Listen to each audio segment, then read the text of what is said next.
Un policier blanc asperge de gaz lacrymogène un jeune garçon noir, ignorant qui est son père. La suite vous laissera bouche bée.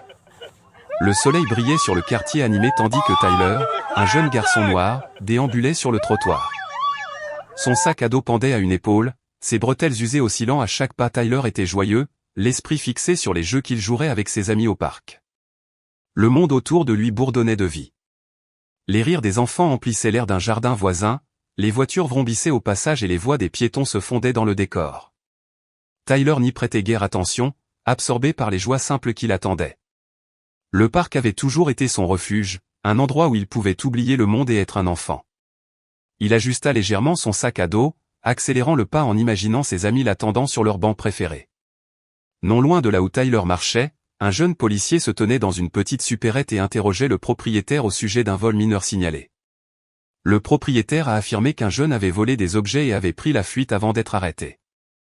Un autre témoin, désireux d'aider, a donné une description vague, se contentant d'indiquer que le suspect était un garçon noir vêtu de certains vêtements.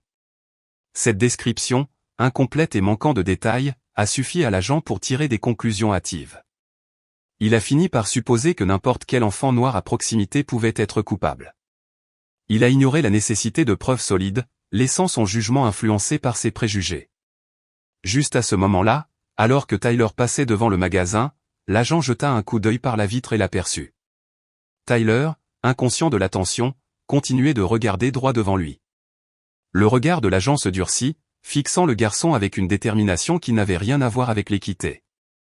En sortant du magasin, il adopta immédiatement une attitude agressive. Même si les vêtements de Tyler ne correspondaient pas à la description, l'agent conclut qu'il avait trouvé le coupable.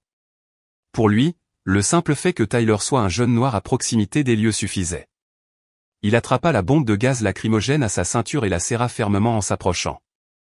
Tyler ne remarqua l'agent qu'à quelques pas de lui.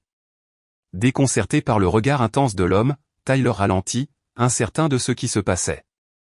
Avant qu'il puisse parler, l'agent leva la bombe et l'aspergea directement au visage. La piqûre aiguë frappa immédiatement Tyler, lui brûlant les yeux et le visage. Il poussa un cri de surprise, lâcha son sac à dos et recula en titubant. Il porta les mains à son visage, essayant d'essuyer la douleur, mais elle ne fit qu'empirer. Sa vision se brouilla, les larmes se mêlant aux résidus, l'empêchant de voir. Les pensées de Tyler tourbillonnaient tandis qu'il tentait de comprendre ce qui venait de se passer. Il ne comprenait pas pourquoi l'agent l'avait attaqué ni ce qu'il avait fait pour mériter cela. La peur et la confusion le rongeaient tandis qu'il se tenait le visage, haletant. L'agent ne manifesta aucune inquiétude. Il s'avança et saisit violemment Tyler par le bras. Tyler tressaillit sous la pression, son corps tremblant, tentant de résister. Ses cris furent ignorés tandis que l'agent resserrait son étreinte et l'entraînait vers la voiture de patrouille toute proche. Les jambes de Tyler le portaient à peine, la panique et la douleur lui obscurcissant l'esprit. Il trébucha, les genoux fléchissants, mais l'officier ne ralentit pas. Au lieu de cela, il tira le garçon en avant, froid et insensible. La rue animée s'estompa au second plan tandis que le monde de Tyler se réduisait à la brûlure insupportable de ses yeux et à la poigne brutale de l'officier. Les passants observaient, certains curieux, d'autres inquiets, mais personne n'intervint. L'autorité de l'agent était intimidante, et les supplications de Tyler restèrent lettre morte dans l'indifférence générale. Lorsque la voiture de patrouille apparut, le cœur de Tyler se serra. Il se sentit impuissant, incapable de comprendre comment sa promenade jusqu'au parc avait viré au cauchemar. Il tenta de nouveau de s'expliquer, la voix tremblante, clamant son innocence, mais l'agent le fit taire d'un bref ordre de silence. L'agent ouvrit la portière et poussa Tyler à l'intérieur, d'un geste brusque et impatient. Tyler s'écroula sur le siège, le visage toujours serré, la brûlure persistant. La portière claqua, le bruit résonnant tandis que Tyler tremblait et pleurait. L'agent fit le tour de la voiture et s'installa au volant, le visage impassible. Il jeta un coup d'œil à Tyler dans le rétroviseur, le regard froid et indifférent. Sans un mot, il démarra et se dirigea vers la station, laissant le sac à dos de Tyler sur le trottoir. Tandis que la voiture avançait, Tyler appuya sa tête contre le siège, sanglotant sans tenue. Il ne voyait pas où ils allaient, ni ce qui l'attendait. Il ne ressentait que peur, confusion et isolement. Au commissariat, le jeune policier sortit Tyler de la voiture et le saisit par le bras lorsqu'ils franchirent la porte d'entrée. Le visage de Tyler était rouge et tuméfié, ses yeux clignant rapidement sous l'effet du gaz lacrymogène. Ses larmes se mêlèrent aux résidus, ruisselant sur ses joues, témoignant d'un malaise évident. L'officier ne lui offrit aucun réconfort tandis qu'il traînait le garçon en avant. Son allure était rapide et impitoyable, forçant Tyler à traîner les pieds. Chaque pas devenait plus lourd, la brûlure dans ses yeux l'empêchant de se concentrer. À l'intérieur, l'officier poussa une lourde porte menant à une salle d'interrogatoire sombre. Les murs étaient nus, à l'exception d'une horloge qui tic-tac retentissait au-dessus de l'entrée. Une chaise, unique, trônait au milieu, ses pieds métalliques rayés par des années d'utilisation. L'officier ne prit pas la peine d'aider Tyler à s'asseoir. Il le poussa sur la chaise, ses genoux raclant douloureusement le bord. Tyler agrippa les accoudoirs, respirant par à-coups, la douleur persistant. Avant qu'il ait pu se réhabituer, l'agent revint avec un chiffon humide. Sans prévenir, il saisit le menton de Tyler et commença à lui frotter le visage. Les mouvements étaient brusques et insouciants, sans réel soulagement. Le chiffon froid et humide aurait dû l'aider, mais la brutalité de l'agent ne fit qu'aggraver la douleur de Tyler. Le garçon grimaça lorsque le tissu frotta la peau irritée autour de ses yeux, tentant de se dégager. L'agent resserra sa prise, le forçant à rester immobile tandis qu'il essuyait le jet avec une indifférence mécanique. Lorsqu'il jeta enfin la nappe sur la table, le visage de Tyler était encore rouge et marbré. Sa vision était plus nette, mais ses yeux brûlaient et chaque mouvement le blessait. L'agent ne le laissa pas reprendre ses esprits. Il se lança dans l'interrogatoire, la voix cinglante et accusatrice, tandis qu'il se penchait vers lui. Sa première question tenait moins de l'interrogatoire que de l'accusation, exigeant de savoir pourquoi Tyler avait volé dans le magasin. Tyler se figea, l'esprit en ébullition. Il ouvrit la bouche pour répondre, mais l'agent ne lui en laissa pas le temps. Il continua de parler, le ton devenant de plus en plus hostile, réprimandant le garçon pour des crimes qu'il n'avait pas commis. Chaque mot le frappait comme un coup verbal, empreinte de colère et de préjugés. Il accusait Tyler d'être impliqué dans un problème plus vaste, brandissant des stéréotypes généraux et offensants sur les Noirs et les rendant responsables du déclin du quartier. Ses remarques étaient cruelles, pleines de dédain et de partialité. La vérité lui semblait indifférente. Il semblait savourer l'occasion de déverser sa frustration sur quelqu'un qui ne pouvait pas se défendre. Chaque mot était empreint de mépris, faisant sentir Tyler plus petit, plus faible, piégé. La voix de Tyler tremblait tandis qu'il tentait de parler. En larmes, il affirmait n'avoir rien volé. Il expliqua qu'il se rendait simplement au parc pour retrouver ses amis et qu'il ne savait même pas à quel vol le policier faisait référence. Ses paroles sortaient par bribes, entrecoupées de sanglots, secouant sa frêle silhouette. Mais le policier balaya son explication du revers de la main, la qualifiant de mensonge. D'un geste impatient de la main, il coupa Tyler au milieu de sa phrase. Sa voix se fit plus forte, exigeant des aveux. Se penchant plus près, son ombre plana sur Tyler tandis qu'il lançait de nouvelles accusations. Tyler secoua la tête avec frénésie, les larmes aux yeux, suppliant l'officier de le croire. Il affirmait dire la vérité, mais ses paroles auraient tout aussi bien pu être invisibles. La frustration de l'agent grandissait à chaque dénégation, sa voix s'élevant, résonnant sur les murs comme le tonnerre. L'air dans la petite pièce était lourd et suffocant. Les sanglots de Tyler emplissaient le silence entre les paroles acerbes de l'agent en rauque et implacable. Mais l'agent, impassible, continuait d'insister, demandant ce qu'il avait fait des objets volés, d'un ton lourd d'accusation. Les supplications du garçon pour obtenir justice furent ignorées, remplacées par l'insistance brutale de l'agent sur la culpabilité. La situation s'envenima encore. L'agent faisait les 100 pas devant la chaise, les mouvements tendus, la voix pleine d'impatience. Tyler, tremblant, se pencha légèrement en avant, agrippant la chaise comme si c'était le seul point d'ancrage. Les paroles de l'officier devinrent encore plus virulentes, ses commentaires sur les Noirs cruels et dégradants. Il présentait Tyler comme un élément d'un problème collectif, ignorant son individualité et son humanité. L'agression verbale semblait interminable, chaque accusation plus lourde que la précédente. Tyler avait beau jurer son innocence, l'officier refusait de le croire. Il était clair que sa décision était déjà prise. Plus Tyler tentait d'expliquer, plus l'agent devenait agressif, sa colère se transformant en hostilité ouverte. L'air était étouffant, empli d'une tension insupportable. Les cris de Tyler s'amplifiaient, sa voix se brisant sous la tension. Il était épuisé émotionnellement et physiquement, chaque accusation le plongeant davantage dans le désespoir. Mais malgré la peur et la confusion, Tyler ne cédait pas. Il s'accrochait à la vérité, refusant d'avouer un crime qu'il n'avait pas commis. Chaque déni semblait attiser la rage de l'officier, mais Tyler tenait bon. L'interrogatoire s'éternisait, chaque minute s'étirant à l'infini, chaque seconde remplie d'injustice. Des larmes perlaient sur le devant de sa chemise, et sa petite silhouette tremblait de façon incontrôlable. L'agent, visiblement frustré, ne s'arrêta pas. Sa détermination à imputer le vol à Tyler l'emportait sur tout désir de vérité. La pièce vibrait au son des sanglots de Tyler et des accusations acerbes de l'agent, l'atmosphère était lourde d'oppression et de colère. La tension dans la salle d'interrogatoire s'intensifia. Tyler était affalé sur sa chaise, tremblant, le visage baigné de larmes, un mélange de peur et de confusion. Ses yeux gonflés se posèrent, impuissants, sur l'officier qui se tenait au-dessus de lui. L'officier subalterne continuait de faire les 100 pas, son agitation augmentant à chaque dénégation. Il haussait la voix plus souvent, répétant les mêmes accusations infondées. Au moment où il aboyait une autre question, la porte s'ouvrit en grinçant, rompant la tension. L'officier subalterne se retourna brusquement et se tut lorsqu'un officier supérieur entra dans la pièce. L'atmosphère changea instantanément. L'officier supérieur s'arrêta sur le seuil, son regard se posant sur le garçon. Tyler leva les yeux au bruit, ses yeux remplis de larmes croisant le regard du nouveau venu. L'expression de l'officier supérieur s'adoucit, l'inquiétude se lisant sur son visage. Il remarqua l'état débraillé de Tyler, les rougeurs de son visage, l'humidité de ses larmes, l'affaissement de ses épaules. Quelque chose chez le garçon évoqua une certaine familiarité. Tandis que l'officier l'observait, sa voix était calme et posée, contrastant fortement avec l'hostilité qui avait empli la pièce quelques instants plus tôt. Il parla doucement, demandant des nouvelles de Tyler, d'un ton empreint d'attention.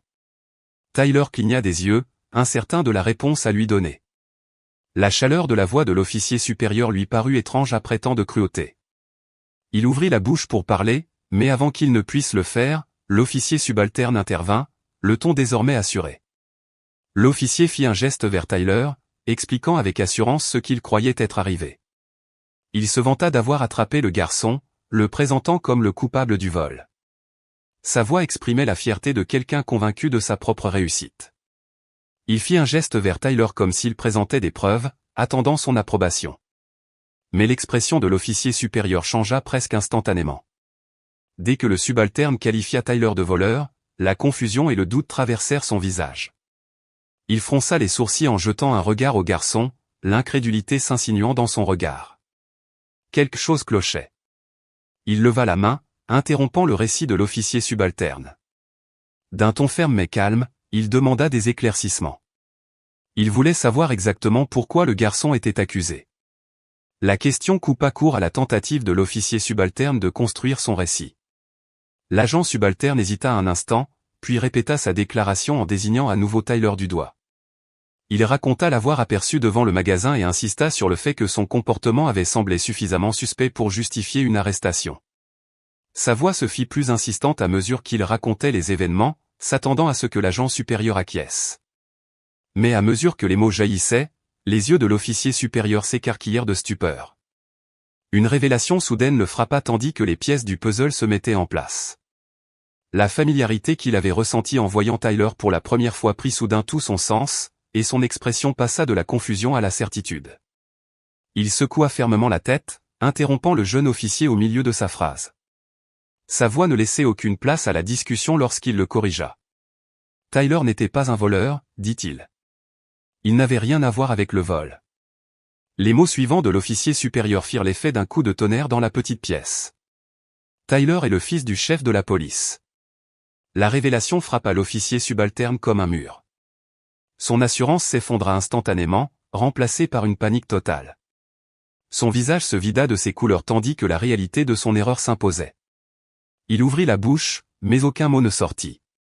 Il bégayait faiblement, son arrogance passée ayant laissé place à la peur.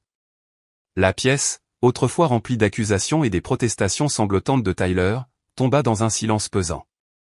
Le jeune officier jeta un coup d'œil à Tyler, son regard dénué d'autorité et substitué au désespoir. Le garçon, toujours tremblant, leva les yeux vers les deux hommes, son visage baigné de larmes trahissant la confusion et l'épuisement. L'esprit du jeune officier s'emballait, repensant aux événements de l'heure précédente, le gaz lacrymogène, les mauvais traitements, les accusations incessantes et son mépris total pour les dénégations du garçon.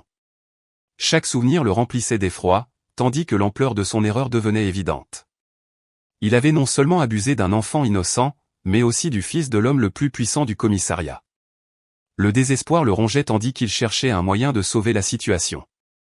Son ancienne assurance, bâtie sur les préjugés et l'autorité, lui semblait désormais fragile.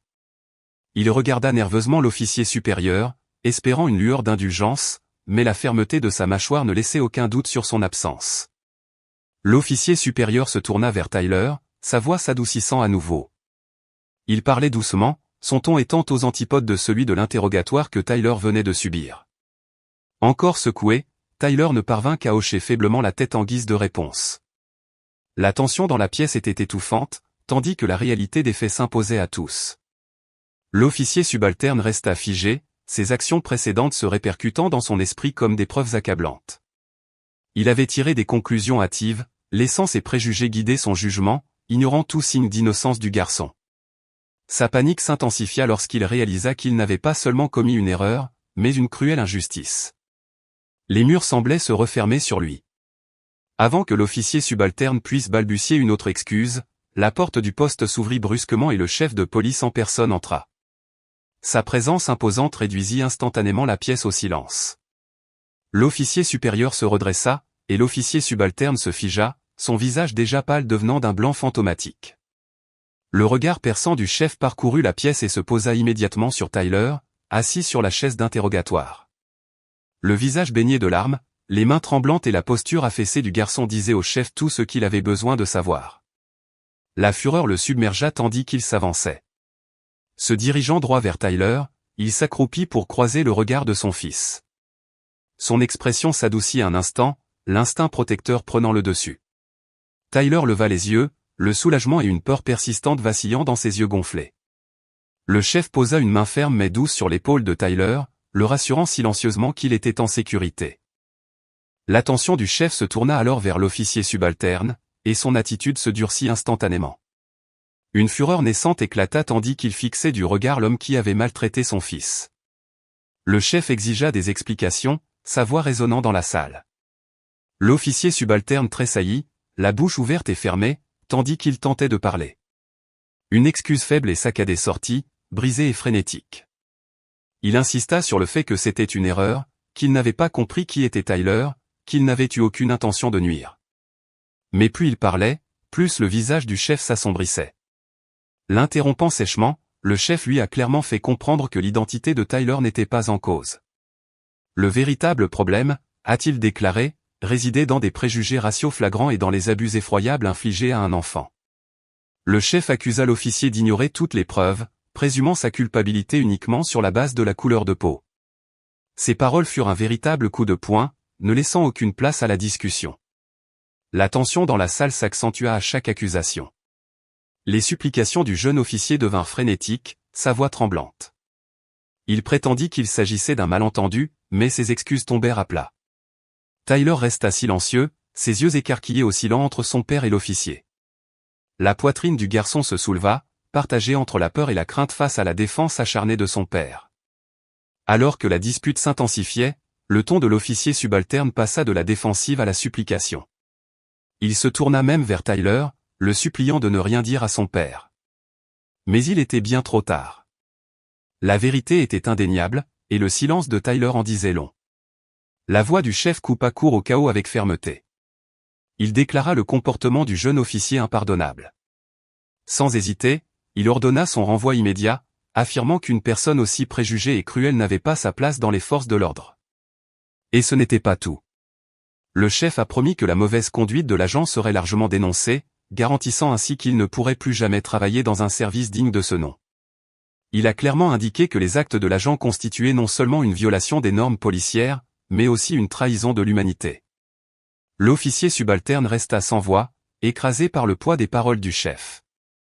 Son arrogance avait disparu, remplacée par la terreur.